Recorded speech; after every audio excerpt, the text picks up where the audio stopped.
बहुत खुशनसीब होते हैं वो लोग जिनका लहू देश के काम आता है। मैं सबसे पहले ऑपरेशन सिंदूर में जो हमारे देश की सेना है उसने जो पराक्रम दिखाया, शौर्य दिखाया, उसके लिए उनको सैल्यूट करता हूं, जय भीम करता हूं। और पहलगाम हमले में जो निर्दोष हमारे नागरिक शहीद हुए या अन्य जो लोग उसके बाद सीज फायर के बाद जो शहीद हुए, उन सभी लोगों के लिए प्रार्थना करता हूं कि उनके परिवारों को कुदरत दुख सहने की शक्ति दे। महोदया, मेरे कुछ सवाल हैं सरकार से। क्या सरकार यह स्पष्ट कर सकती है कि आतंकियों को भारत क्षेत्र में प्रवेश और पहलगाम जैसे पर्यटन स्थल पर पहुंचने में किसने मदद की? क्या सुरक्षा एजेंसियों को इस हमले की पहले से कोई खुफिया इनपुट प्राप्त हुए थे? यदि हां तो उन पर क्या कार्रवाई हुई? पहलगाम हमले में शहीद हुए नागरिकों और स्थानीय ड्राइवर माजिद खान के परिजनों को सरकार द्वारा क्या मुआवजा और सहायता दिया गई? क्या सरकार पर्यटकों की सुरक्षा सुनिश्चित करने के लिए विशेष स्टैंडर्ड ऑपरेटिंग प्रोसीजर लागू कर रही है? क्या भारत सरकार ने अंतर्राष्ट्रीय मंचों पर यह मांग रखी है कि जब तक पाकिस्तान आतंकवाद पर कठोर कार्रवाई नहीं करता तब तक उसे किसी प्रकार की आर्थिक सहायता न दी जाए? ऑपरेशन सिंदूर के बाद जब पाकिस्तान ने जवाबी हमले किए और 21 भारतीय नागरिक शहीद हुए, यहां तक कि हमारे गुरुद्वारों को भी निशाना बनाया गया, तब सरकार ने सीज फायर की अनुमति क्यों दी? क्या यह भारत की कूटनीति कमजोर नहीं दर्शाता? सभापति महोदया, मुजफ्फरनगर में हमारे जिला सचिव हैं भाई कामिल, उनके परिवार के 2 बच्चे भी इस हमले में शहीद हुए थे। क्या सरकार ये मानती है कि टीआरएफ द्वारा इस हमले में खासतौर पर हिंदू पर्यटकों को निशाना बनाना भारत में सांप्रदायिक द्वेष को बढ़ावा देने का प्रयास था? यदि हां तो इसे रोकने हेतु सरकार ने क्या रणनीति बनाई? सरकार उस मुस्लिम पोंडी ऑपरेटर को क्या सम्मान देगी जिसने अपनी जान देकर तीर्थयात्रियों की रक्षा की? क्या उसे शहीद घोषित किया जाएगा? पाकिस्तान को हाल ही में आईएमएफ द्वारा $2 अरब से अधिक की सहायता राशि दी गई है। क्या भारत ने औपचारिक रूप से आईएमएफ और अन्य वैश्विक संस्थाओं के समक्ष आपत्ति दर्ज कराई है? क्या सरकार ने जांचा है कि आईएमएफ या अन्य विदेशी मदद का कोई हिस्सा आतंकवादी गतिविधियों में उपयोग तो नहीं हो रहा है? क्या सरकार ये स्वीकार करती है कि पहलगाम हमले में खुफिया तंत्र पूरी तरह विफल रहा है? यदि हां तो कौन जिम्मेदार है और उसके विरुद्ध क्या कार्रवाई होगी? क्या सरकार स्पष्ट कर सकती है इतने भारी सुरक्षा प्रबंधों के बावजूद टीआरएफ जैसे आतंकवादी संगठन के सदस्य भारत में प्रवेश कैसे कर जाते हैं? क्या सरकार ये बताएगी पहलगाम जैसे संवेदनशील क्षेत्र में सुरक्षा समीक्षा अंतिम बार कब की गई थी और उसमें क्या कमियां चिन्हित की गई थी? प्रधानमंत्री जी ने इस हमले के बाद पहलगाम का दौरा क्यों नहीं किया जबकि देश भर में भावनात्मक उबाल था?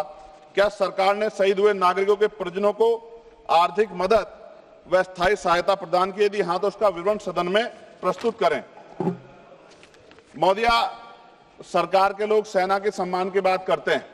इस घटना के बाद सेना के जवान अमरनाथ यात्रा की ड्यूटी पर जा रहे थे, ऐसी रेल दी गई उनको जिसकी हालत बड़ी खराब थी। सेना के जवानों ने मना कर दिया कि हम इस रेल में नहीं बैठेंगे। 4 दिन बाद बदलनी पड़ी। और सरकार के नेताओं की भाषा देखिए, कर्नल सोफिया कुरैशी के बारे में किस तरह के शब्द यूज किए गए, इन पे भी हमें चिंता करनी चाहिए। देश की सेना के लिए मेरी मांग है महोदया कि सेना और अर्धसैनिक बलों के वेतन को टैक्स मुक्त किया जाए, बैटल ऑफ ऑनर से सम्मानित, क्योंकि ये इस समय ऐसा विषय चल रहा है कि देश की सेना पे हमें गौरव है, गर्व है, लेकिन जिस तरह से आतंकवादी गतिविधियां बढ़ी है, मेरी मांग है कि बैटल ऑफ ऑनर से सम्मानित चमार रेजिमेंट को बहाल किया जाए, गुजर रेजिमेंट, मेहतर रेजिमेंट, यादव रेजिमेंट बनाए जाए, क्योंकि देश का जो किसान कमेरा है उसके अंदर, देश का जो गांव में रहने वाला जो व्यक्ति है उसके अंदर देश प्रेम का जज्बा बहुत जबरदस्त है। अगर इनको मौका मिलेगा तो शायद पाकिस्तान छोड़िए, चाइना की हिम्मत भी नहीं होगी कि हमारे देश की तरफ आंख उठा के देख ले। महोदया, बाबा साहब अंबेडकर कहते थे हम प्रथम और अंत्य भारतीय हैं। भारत की आन पे जब आंच आती है तो जिस तरह इस बार प्रदर्शन हुआ, एकजुट रहा देश, सारा विपक्ष हो पक्ष हो सब एकजुट रहे, ऐसे हमें एकजुट रहना चाहिए। अगर हम एकजुट रहेंगे तभी हम आतंकवादियों से लड़ पाएंगे। महोदया, 1965, 71, 1999 के युद्ध में किसी भी अरब देश ने पाकिस्तान का साथ नहीं दिया था, लेकिन आज एक भी अरब कंट्री हमारे फेवर में नहीं खड़ी। क्या हमें अपनी फॉरेन पॉलिसी पर नहीं सोचना चाहिए कि ऐसा क्या हो गया कि हमारी राजनीतिक जो भारतीय की लोकल राजनीति है, इसके चक्कर में क्या हमारी फॉरेन पॉलिसी या हमारे मित्रों को के मन में पीड़ा तो नहीं पहुंच रही है?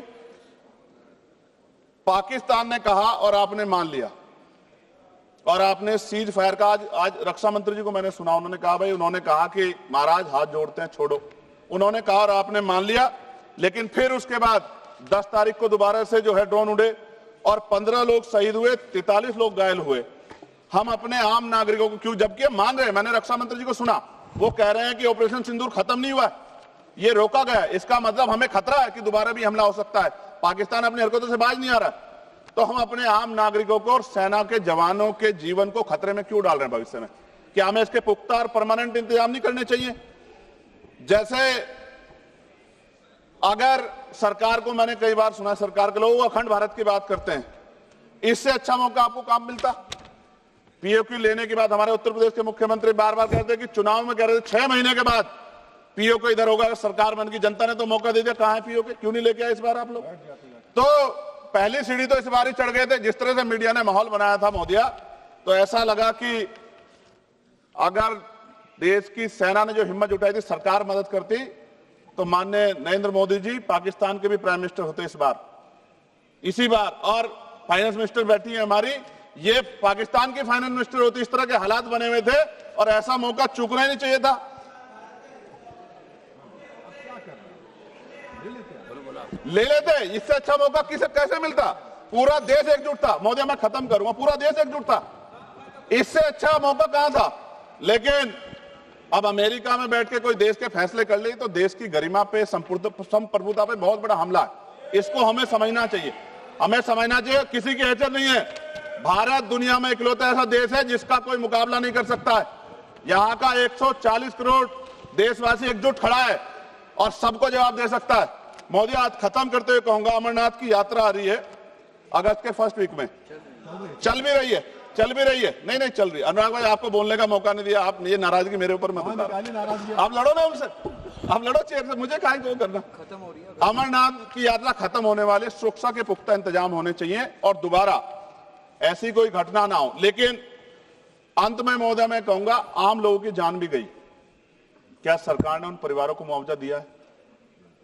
क्या उनके जीवन का कोई मूल्य नहीं? जिन्होंने अपने परिवार खोए, जिन्होंने अपना घर का बेटा, पति, घर का कमाने वाला खो दिया, उनका भी तो अधिकार बैठता है। सरकार ने क्या मुआवजा दिया, इस बात की जानकारी भी सरकार को पटल पर रखनी चाहिए, सामने रखनी चाहिए। और अंत में मैं धन्यवाद दूंगा भारतीय सेना को और भारत के का जो प्यार है कि पाकिस्तान और आतंकवादियों के भरसक प्रयास था कि यहां सांप्रदायिकता का माहौल बन जाए, लेकिन देशवासियों ने समझदारी दिखाई।